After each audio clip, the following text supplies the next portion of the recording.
E esse é um ponto que eu acho super importante de dizer, que não há pesquisa neutra, né? Então, esse é o primeiro ponto da conversa que eu acho que é importante dizer. E quando a gente está falando de feminismo, algo que é muito importante, muito caro para o feminismo, para a pesquisa feminista, é dizer que a gente estuda gênero, questões de gênero, né? Gênero é uma categoria analítica muito importante para o feminismo. E gênero aqui se eu pudesse dizer, né, o que é gênero? Gênero para nós da Anis, para nós que defendemos a pesquisa feminismo na pesquisa, é um regime político de governo dos corpos sexados, né? Ou seja, é uma forma de organizar a vida, né? Quando a gente fala que a vida é também organizada pelas regras de gênero, né? Então são regras e estruturas de poder que prevê hierarquia sobre os corpos, né? Porque ele é regido por normas hegemônicas de uma sociedade patriarcal. Nós vivemos numa sociedade patriarcal, heteronormativa, racista,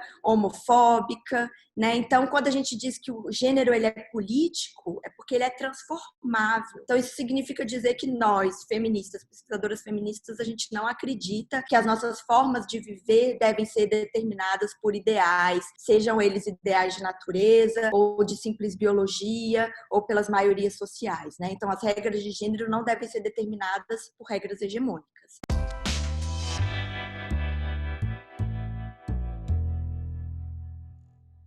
Oi, gente! Hoje aqui na Psicologia Nômade a gente tem como convidada Luciana Brito, que é diretora da ANIS, que é o Instituto de Bioética e Direitos Humanos, um instituto de bioética feminista. Ela é pesquisadora também da ANIS, fomos colegas de UNB, e a Lu fez mestrado em psicologia e é doutora também em saúde coletiva. E hoje eu chamei aqui ela para a gente poder conversar um pouco sobre alguns desafios que estão sendo colocados, né, na temática dos direitos humanos em tempos de pandemia, e também para ela falar um pouco do trabalho que vem sendo desenvolvido pela ANIS. E aí, para a gente começar, eu ia te perguntar, Lu, até aproveitando um pouco assim, o nome da ANIS, né, que é o Instituto de Bioética Feminista, o que é uma bioética? O que seria uma bioética feminista? Eu queria agradecer primeiro, Carol, é um grande prazer e uma alegria estar aqui hoje, a gente conversar, né? E é isso, assim, o que é bioética feminista? Essa é uma ótima pergunta e eu acho que a gente tem que um pouco defender a possibilidade de uma bioética feminista, né? E aí o que a gente pensa, né, como uma bioética feminista? A ideia é um pouco, eu acho que é importante a gente pensar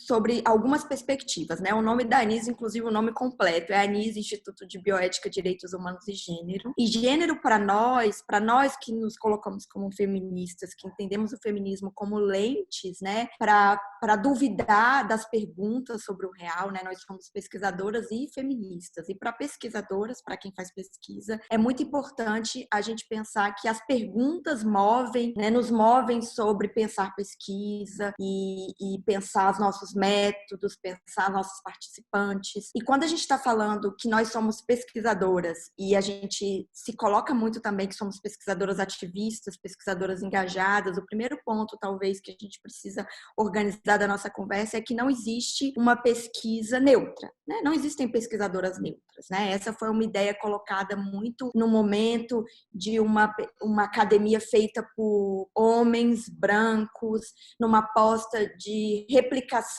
de poderes hegemônicos, né? E aqui o ponto de partida é que a gente diz, né? Nós somos pesquisadoras que temos lentes feministas sobre a realidade, lentes de direitos humanos, e que nós nos postulamos como confiáveis, mas nunca neutras, né? E esse é um ponto que eu acho super importante de dizer, que não há pesquisa neutra, né? Então esse é o primeiro ponto da conversa que eu acho que é importante dizer. E quando a gente está falando de feminismo, algo que é muito importante, muito caro para o feminismo, para a pesquisa feminista, é dizer que a gente estuda gênero, questões de gênero, né? Gênero é uma categoria analítica muito importante para o feminismo. E gênero aqui se eu pudesse dizer, né, o que é gênero? Gênero para nós da Anis, para nós que defendemos a pesquisa feminismo na pesquisa, é um regime político de governo dos corpos sexados, né? Ou seja, é uma forma de organizar a vida, né? Quando a gente fala que a vida é também organizada pelas regras de gênero, né? Então são regras e estruturas de poder que prevê hierarquia sobre os corpos, né? Porque ele é regido por normas hegemônicas de uma sociedade patriarcal. Nós vivemos numa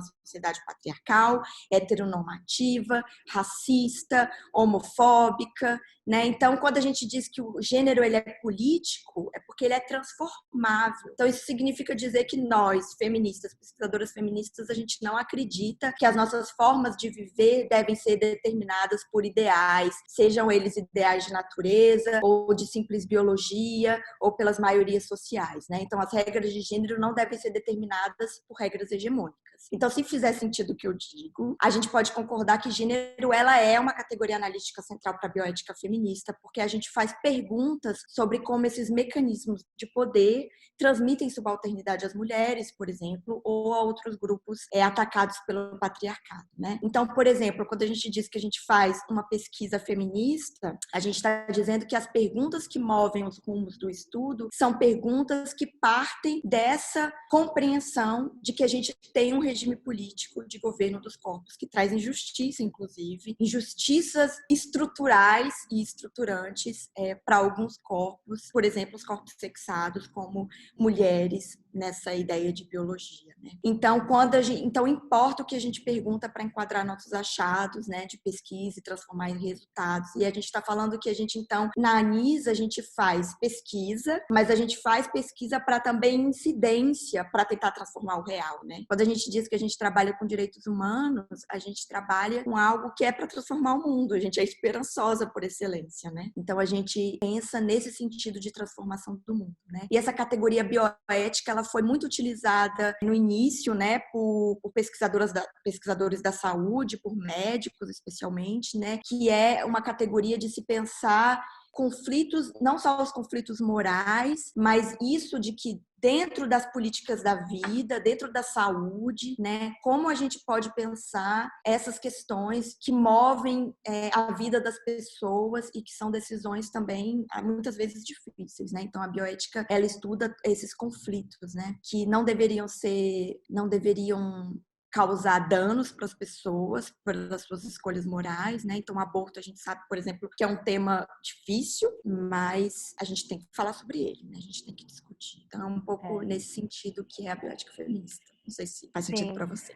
Pegando um pouco do seu gancho, Lu, assim, porque fiquei aqui pensando, né? Por que é tão caro fazer uma pesquisa nessa lente de uma bioética feminista, né? Porque até mesmo pegando uma história de algo que aconteceu muito recente, como o caso da menininha do Espírito Santo, né? Em que, em tese, o aborto legal, nesse caso, era inclusive previsto, né? Como foi difícil a execução disso nesses tempos, né? Nesses tempos políticos que estamos atravessando sombrios, né? Então, como que vocês da ANI têm pensado essas questões atualmente?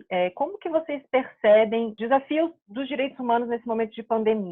Como que vocês têm executado, assim, quais pesquisas que vocês vêm fazendo? Eu sei que também vocês têm feito um trabalho bonito pra caramba na perspectiva do Zika, mas aí eu acho que talvez a minha pergunta fique muito amplificada aqui. Mas queria que talvez você pudesse falar um pouco, assim, desses desafios, né, que estão colocados para os direitos humanos e um desafio que é colocado para os direitos humanos quando a gente, então, coloca essa lente feminista, porque a gente está vendo aí que mesmo diante de um caso em que, previsto em lei, como o caso do aborto, né, dessa menininha, como foi complicado, né, ela teve que, inclusive, mudar de estado, né, então, como que vocês da ANIS têm percebido todos esses desafios que estão sendo colocados, né, para os direitos humanos nesse momento, assim, nessa atualidade pandêmica? Eu acho que a sua pergunta é super importante e ela é difícil até de ser respondida, né? Eu vou tentar começar pensando com você aqui, e aí você vai me dizer se faz sentido, que talvez a pandemia, né, essa situação de emergência de saúde pública, que você falou um pouquinho do Zika, que o Brasil aprendeu muito pouco com a epidemia de Zika,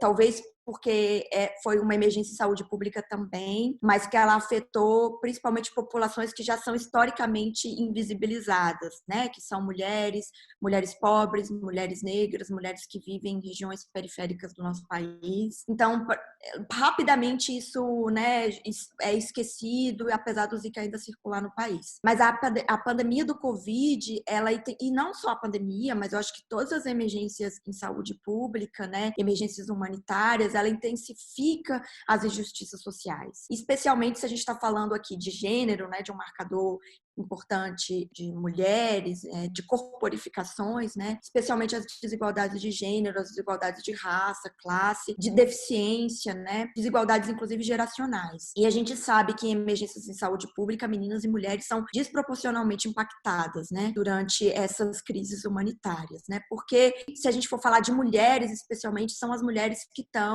são socialmente reconhecidas nesse lugar do trabalho de cuidado, né? Do trabalho não remunerado de cuidado, né? Que muitas vezes o patriarcado nos confunde, colocando esse trabalho como uma mera tarefa de obrigação, né? E confunde com amor, carinho, que também faz parte, mas ele também é um trabalho, né? Ele é um trabalho fundamental, inclusive para amparar o capitalismo. Então, se a gente está falando de que a pandemia, uma emergência de saúde pública, impacta desproporcionalmente as mulheres e as meninas, a gente precisa entender que as nossas respostas para uma epidemia, para uma emergência de saúde pública que espera respostas muito rápidas, né, do poder público, ela precisa levar em consideração essas desigualdades já historicamente, porque senão o que a gente faz é amplificar ainda mais as desigualdades, né? E no caso da menininha, é muito impressionante, né, porque são os fanáticos que vieram na porta do hospital para chamar uma criança que estava sendo violentada desde os 10 anos de assassina, né? Isso é algo forte. E não é por acaso, eu diria que, claro, essa menina está sendo violentada muito antes da pandemia, mas é algo que a gente precisa entender que é o espaço da casa, é o espaço que deveria ser de cuidado, é o espaço que deveria ser de proteção dessa menininha e é o espaço que ela estava sendo violentada, né? E é nesse momento, e ela engravida no momento da pandemia, né? Ela engravida no momento em que ela não estava na escola, ela estava num isolamento social. Então, quando a gente está falando, inclusive, de políticas, né,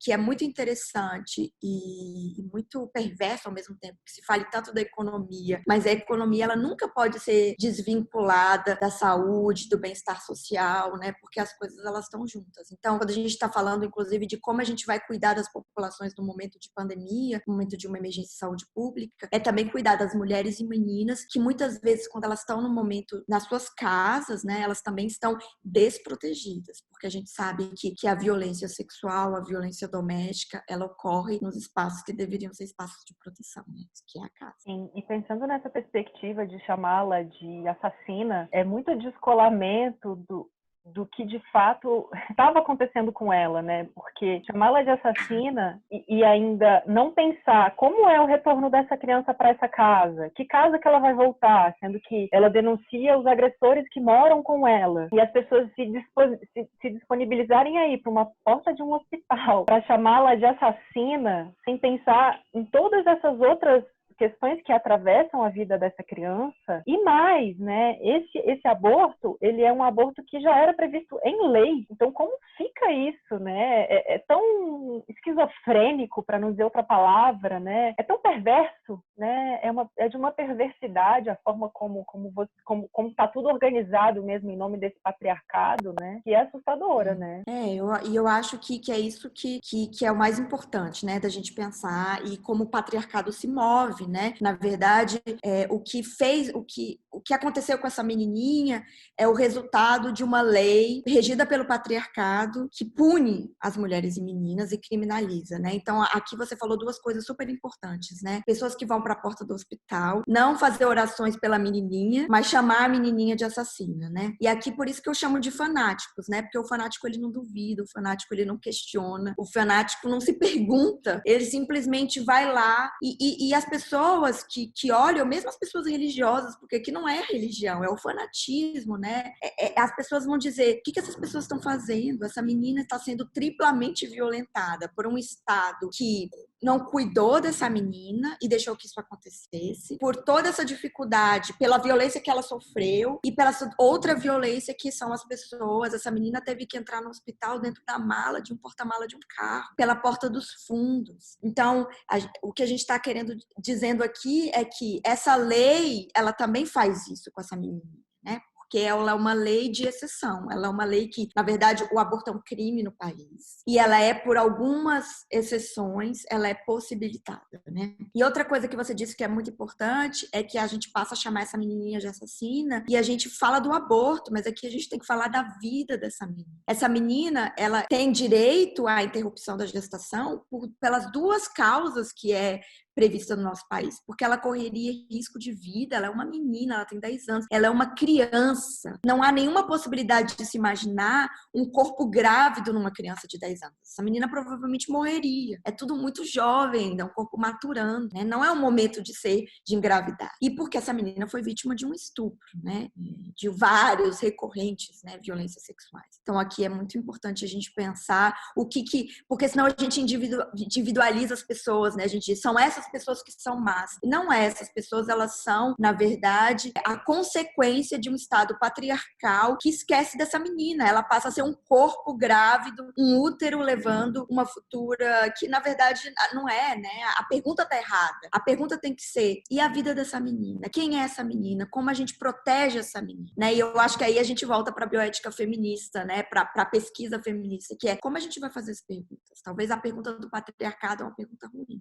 E como que você entende esse trabalho hoje nos direitos humanos, né, Lu, assim, tentando articular o trabalho da Anis diante de tantos ataques que estão sendo feitos, né, aos direitos humanos nessa atual conjuntura política, assim? Como é trabalhar com direitos humanos nessa perspectiva de ataques? Porque os direitos humanos estão sendo massacrados, né, na atualidade. Talvez, me parece também que tem uma confusão conceitual do que seja a perspectiva de direitos humanos, naquela ideia de que a gente já escuta de que direitos humanos é defender bandido, é defender coisas erradas, né? A gente escuta muito isso por aí em alguns setores. Então, como que você percebe, assim, como é trabalhar com os direitos humanos nessa perspectiva desses ataques, assim? Porque a gente vê que, inclusive, algumas pessoas que trabalham com isso, né, têm ameaças de morte, como foi o caso da própria professora da Débora Diniz, a Tatiana Leonço, o próprio João Willis também, enfim, pessoas que estão aí na linha de frente, tentando defender ou argumentar questões a favor dos direitos humanos, muitas vezes têm a sua vida ameaçada. Então, como que vocês da Anis têm tentado pensar nisso? Porque eu imagino que é um grande desafio, né? Tentando entender como deve ser isso, sabe? Eu acho que é um desafio mesmo, mas eu tento pensar com um olhar de esperança, sabe, Carol? Eu acho que a gente não tem que ter um discurso heróico de dizer nós somos sobreviventes, né? Porque senão a gente passa a perder o foco do que é o nosso trabalho. Mas eu acho que o trabalho com direitos humanos, assim como o trabalho das feministas, assim como o trabalho do movimento negro, assim como o trabalho de todas as minorias, é um trabalho de resistência, é de resistir. Mas como a gente pode resistir se reinventando o tempo todo, se cuidando também, claro, e ao mesmo tempo apostando que se a gente está trabalhando com direitos humanos, a gente não é para a gente cair numa linguagem de dizer a vida é muito difícil, tudo ruim, tá tudo difícil. Na verdade, eu acho que quem trabalha com direitos humanos trabalha para mudar o mundo, é um esperançoso. E eu gosto muito da palavra esperança, muito mais do que otimismo, né? Porque a esperança, ela faz a gente se mover. Então, eu acho que quem trabalha com direitos humanos e nós trabalhamos com essa perspectiva de pensar como a gente transforma as nossas perguntas sobre o real e acredita que, sim, é verdade que a gente está tendo uma onda de fanáticos, de ultraconservadores, mas, ao mesmo tempo, tem muita gente bacana também trabalhando, fazendo talvez menos barulho, mas que também tem atuado e trabalhado, né? Então, eu acho que nessa perspectiva que a gente precisa seguir e pensar como a gente pode estar juntas, criando redes para atuar, né? Quando você diz muito isso, né? Isso a gente ouve muito. Direitos humanos é para defender bandido, é para direitos humanos só para humanos direitos, né? É uma ideia e uma perspectiva também de quais vidas importam. E aqui, quando a gente vai dizer que vidas negras importam, vidas de mulheres importam, vidas lésbicas importam, vidas trans importam, Não é que todas as vidas importam, claro que todas as vidas importam, mas há vidas que não são reconhecidas como vidas de uma vida digna, né? Vidas para serem vividas na sua plenitude. Então, acho que o Direitos Humanos faz isso, né? Ele vai sempre trazer para dizer há vidas que não estão sendo vistas, né, como vidas dignas. E é um pouco nesse sentido que a gente vai atuar e segue fazendo. Ai, que bonito isso. Acho que eu estou precisando pegar um pouco da sua esperança, porque nesses tempos atuais me parece que a gente está tão atravessado por tanto pessimismo, né? E faz muito sentido mesmo, né? A gente pensar que os direitos humanos, a gente também tem uma perspectiva de produzir resistência nesse sentido, né? E quando a gente produz resistência, tem ricochete. Não sei se ricochete é a melhor palavra, mas tem reações. E trabalhar essas reações também faz parte da perspectiva dos direitos humanos. A gente pensar que gerar resistência e não ter resistência do lado de lá também seria muito inócuo, né, do trabalho, que a gente tem que pensar. Se está gerando resistência, porque tá bom. Tentando pensar um pouco no seu gancho aí da esperança. E eu acho, Carol, que a gente não pode se silenciar. Então, a gente precisa se cuidar, né? Você falou da Débora Diniz, por exemplo. A Débora Diniz é a nossa cofundadora, ela continua sendo uma pesquisadora da Anis. Ela é alguém muito importante para nós, para a nossa história, inspiração para a gente. E ela teve que sair do país, porque a milícia virtual, né, as ameaças de morte, elas seguem. Mas como a gente pode reinventar formas o silêncio é a pior resposta que a gente pode dar, né? A gente tem que seguir falando muito, se articulando e pensando que juntas a gente é mais forte, né? Esse é um trabalho que ele nunca é solitário, ele é sempre um trabalho em ecossistema, ele é um trabalho em redes, e a gente tem que saber que a gente não está sozinha, que a gente está juntas, né? Acho que é um pouco isso. E Lu, você podia falar um pouco do trabalho que vocês fizeram do Zika? Porque foi um trabalho bem bonito, assim, né? Eu não sei exatamente, eu só sei que teve um trabalho extenso, né, de pesquisa, um trabalho também de cuidado com essas mulheres. Podia falar um pouquinho de como que foi esse trabalho da Anis, assim? Claro, Eu a sei que questão do faz Zika. sentido, mas acho que Sim, eu acho que a gente pode falar rapidinho, assim, né, do que foi o Zika e por que ele foi tão importante e caro para nós, né? O Zika, ele vem como um momento de uma emergência em saúde pública e ele vai trazer à luz, revelar todo um espectro de desigualdade que já existia historicamente na nossa sociedade, né? Então, ele é uma emergência de saúde pública que afeta especialmente mulheres de idade reprodutiva e mulheres não são qualquer mulheres, né? Nós que vivemos em Brasília, provavelmente não conhecemos ninguém que ficou grávida, teve um bebê com a síndrome do Zika, né? Então, essa é uma doença que também afetou populações historicamente invisibilizadas, né? E a gente vê no Zika, o Zika, então, é algo que o real nos impõe e a gente passa a tentar entender e ouvir histórias de mulheres, o que estava acontecendo naquele momento. Foi então que a gente vai para o sertão, então a gente vai primeiro para Campina Grande, depois a gente se move para Alagoas, para tentar ouvir as histórias de mulheres e conhecer quem eram aquelas mulheres. Então a gente vai numa pegada, né, se a gente pudesse falar assim, numa visão muito para tentar entender, mais etnográfica, de uma aproximação. A partir do Zika, dessa primeira aproximação, a gente faz um documentário chamado Zika, em 2016. Então, é a primeira geração de mulheres, e elas contando ali como é esse primeiro momento, né, na sala do ultrassom, que é o momento que as mulheres estão esperando seus bebês. Aquelas gravidezes se não eram planejadas, elas eram desejadas, as mulheres estavam ali sofrendo, com medo de saber o que ia acontecer com seus bebês. E elas ali, então, naquela momento da ultrassom, que muitas vezes as mulheres querem saber se é menino ou menino, elas estavam perguntando o tamanho da cabeça do feto. E aí, então, nesse momento, a gente conta a história de 5 mulheres, e ali é muito interessante porque perpassa desde a mulher que ela tem que fazer uma interrupção da gestação por risco de vida, uma mulher muito católica. Então aqui a gente está falando das complexidades da vida. O aborto é parte, né, da vida reprodutiva das mulheres, não importa se essa mulher tem uma religião ou não. Essa mulher estava correndo risco de vida, tem que fazer uma interrupção.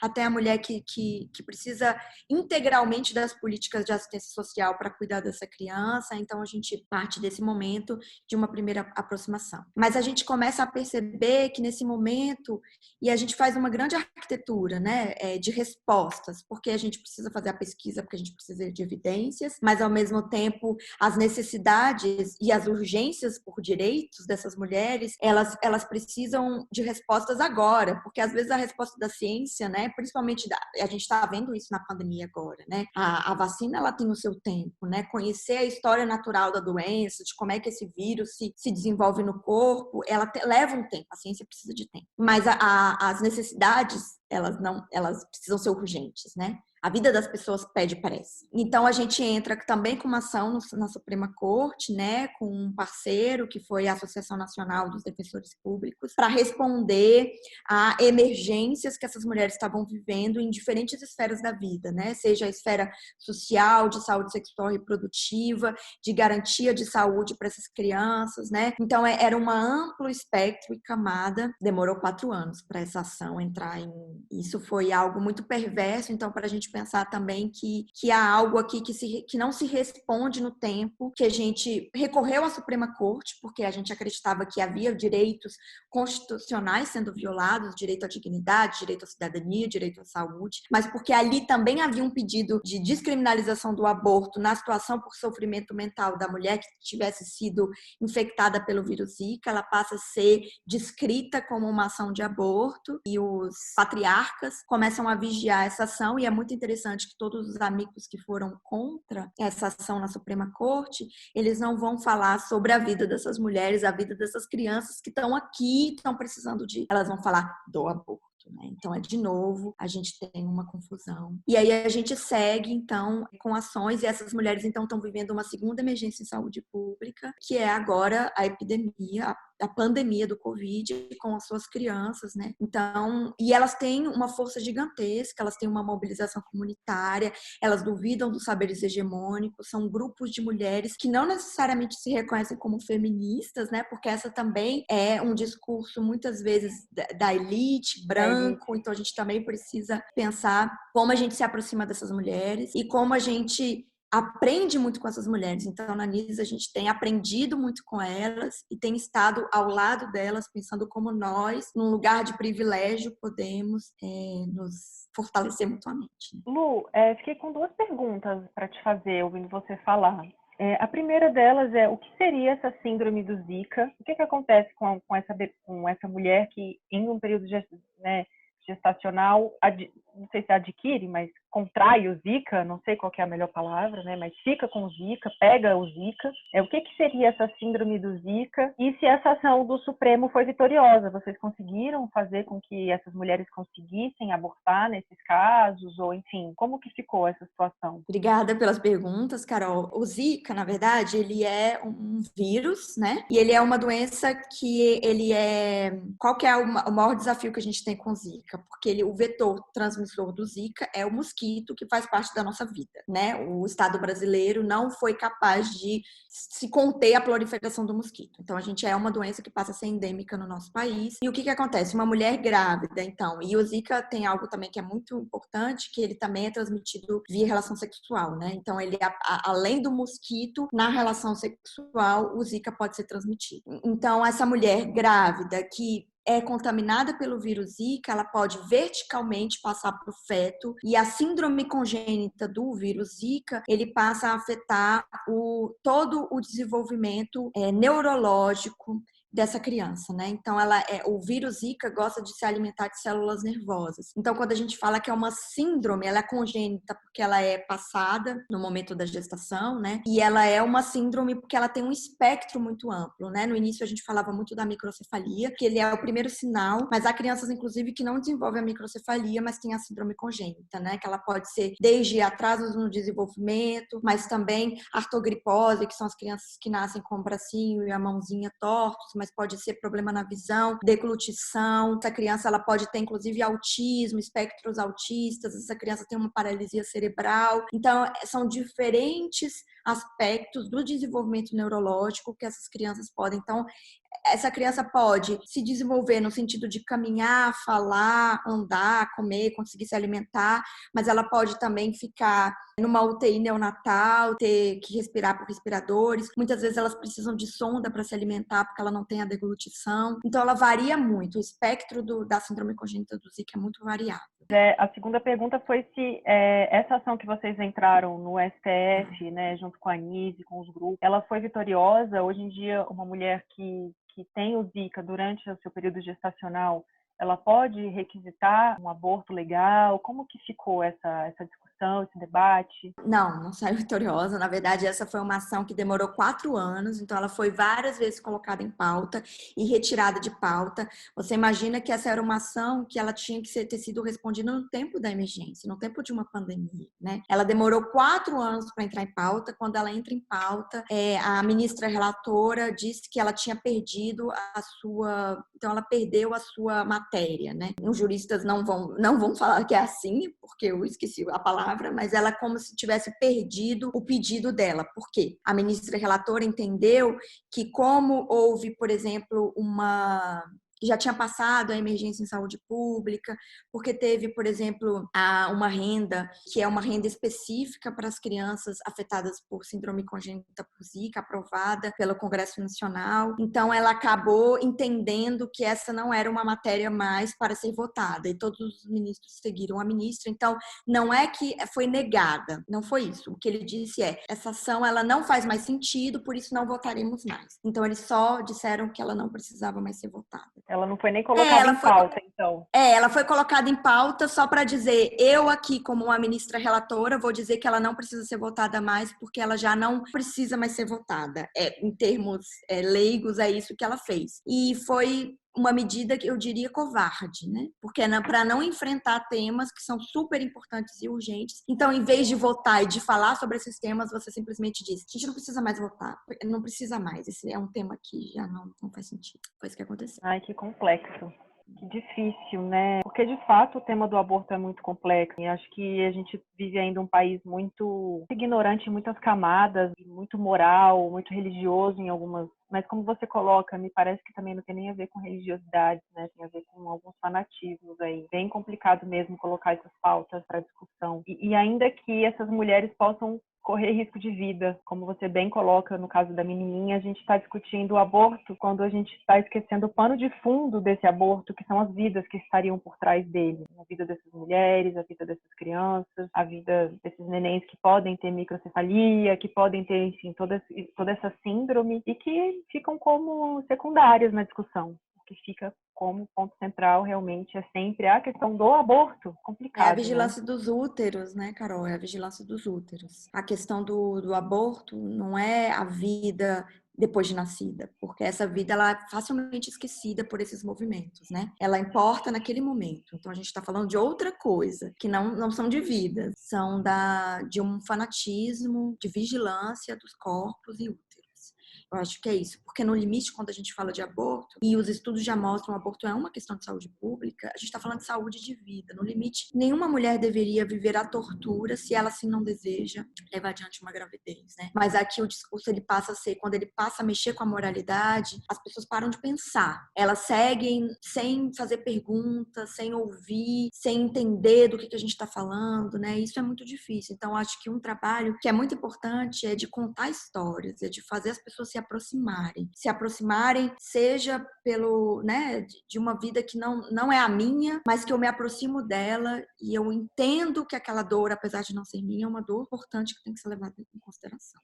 E até pensando na estatística, né, que eu não sei agora exatamente de cabeça, mas se não me falha a memória, 1 a cada 6 mulheres no seu período gestacional já fez o aborto no país. Essa é uma boa estatística, né? Isso a Pesquisa Nacional do Aborto mostra que aos 40 anos, então todas nós conhecemos uma mulher de 40 anos, mulheres de 40 anos. Então, se a gente pensar, se a gente colocar 5 mulheres de 40 anos ou mais, 1 a cada 5 mulheres com pelo menos 40 anos ou mais já fez pelo menos um aborto na vida, né? Todas nós conhecemos mulheres. Então, se a gente pensar que são mulheres comuns, né? São mulheres que têm filhos, são mulheres com religião, são mulheres casadas ou mulheres solteiras. Então, são mulheres comuns. Poderia ser eu, você, as nossas avós, as nossas tias. Quando a gente aproxima isso, a gente começa a entender que a gente está falando de algo que acontece na vida das mulheres. E a gente esquece que, porque de alguma forma a gente pensar nessa perspectiva moral, a gente acha que isso está muito longe, que são as pessoas do mal que fazem os abortos, né? Que são as mulheres que fazem o aborto como um método contraceptivo, né? Porque isso também é uma coisa muito comum de que a gente escuta quando fala em legalização do aborto, descriminalização do aborto, né? E aí, até falei agora legalização e descriminalização, se você pudesse falar um pouco, qual seria a grande diferença entre a legalização do aborto e a descriminalização do aborto? Eu acho que esse é um tema que talvez muita gente não saiba, né, que tem uma diferença. Eu acho que você falou duas coisas super importantes, se eu pudesse voltar rapidinho na coisa do Sim, método contraceptivo, né? Muita gente fala isso, e eu acho que algo que é importante a gente lembrar e que os estudos já mostram, os países que descriminalizaram o aborto já mostram, é que quando a gente descriminaliza o aborto, a gente tem uma redução a médio e longo prazo dos índices de aborto. Por quê? Porque quando a gente descriminaliza, a gente traz essas mulheres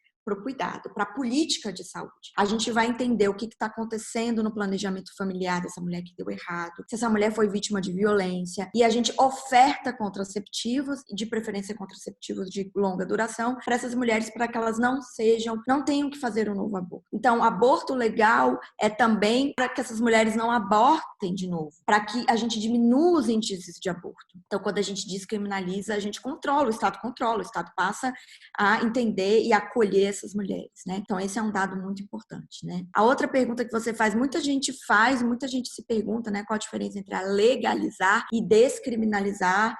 Outras pessoas podem ter respostas diferentes, eu diria que na prática é a mesma coisa. Né? Quando a gente está falando de descriminalização, a gente está falando que a gente passa a não punir de cadeia ou de morte essas mulheres que fazem isso, e a gente passa a acolher e cuidar dessas mulheres. A palavra legalizar é quase como você torna essa prática não um crime. Então, ela passa a ser quase sinônimo, né? Muitas vezes a gente vai dizer, não, mas aí você descriminaliza e não necessariamente você passa a incluir isso como uma política pública. Então, você vai dizer, a mulher que faz o aborto, ela não cometerá um crime, mas o problema é dela como ela vai fazer isso. E aí, você tem um problema, porque mulheres pobres, mulheres negras, elas dependem muito mais das políticas públicas do que mulheres ricas que podem pagar. E isso mesmo quando é criminalizado, as mulheres ricas fazem aborto, né? Então, eu diria que é basicamente a mesma coisa, né? Você só passa a dizer. Então, se pudesse ter alguma diferença, talvez a legalização, você passa a dizer que o Estado também reconhece algo. Mas, no fim, quando a gente discute no Brasil descriminalizar e como a gente tem o SUS, que é a saúde pública universal para todos, a partir do momento que você descriminaliza, o Estado brasileiro tem que ofertar isso como uma política de saúde, né, para essas mulheres. Lu, muito obrigada. Ai, foi tipo uma aula. Obrigada. Imagina, e é um prazer. Prazer conversar e é ótimo, porque a gente vai falando, pensando. Queria te agradecer mais uma vez por você ter topado meu convite, por você estar aqui compartilhando o seu conhecimento com a gente, compartilhando um pouco do trabalho que vem sendo feito pela Anis, e de alguma forma é uma forma também de tentar publicizar um pouco esses trabalhos que são tão bonitos, tão caros, né, à nossa sociedade. Então, parabéns pelo seu trabalho, parabéns pela Anis. Obrigada demais por você ter topado vir aqui. Foi incrível. Incrível, eu que agradeço. Foi um prazer fazer essa conversa com você. Parabéns pelo canal e pela iniciativa. É super importante, né, a gente ter esses espaços. E para mim foi uma honra falar com você. Obrigada mesmo. Imagina, a honra é minha. A honra é toda minha.